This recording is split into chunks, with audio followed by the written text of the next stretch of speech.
Happy Veganuary, day 13. Today we're doing hot, spicy chicken on a cold day. This is how good they are. While I was getting ready to film this, my family ate the whole bowl and I had to make another batch.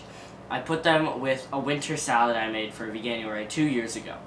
I substituted butternut squash for sweet potato and apple for pear, since that's what I had on hand. And it's too cold to go to the store today. The recipe and the link are both in the comments below. It's so cold here that apparently it's the coldest place on Earth, with temperatures dropping in Ontario nearing -50 Celsius. Exposed skin can freeze in minutes. The cold is being driven by a disrupted polar vortex, a powerful weather system that usually keeps frigid air locked near the North Pole.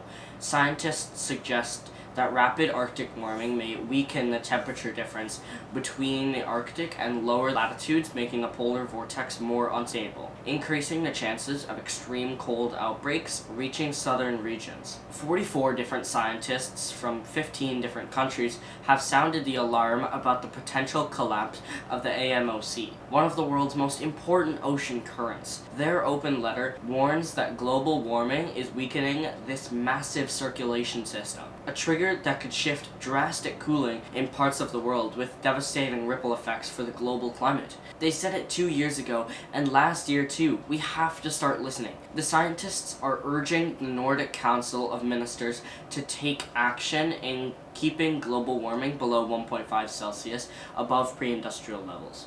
Check out the video I did with Dr. René Van Westen about it in the comments. Next time someone asks you why it's so cold if climate change is real, you can tell them it's all just growing instability with global weather patterns, and ask them to ask their representatives to tax billionaires and stop funding oil and gas projects. Let's try the chicken.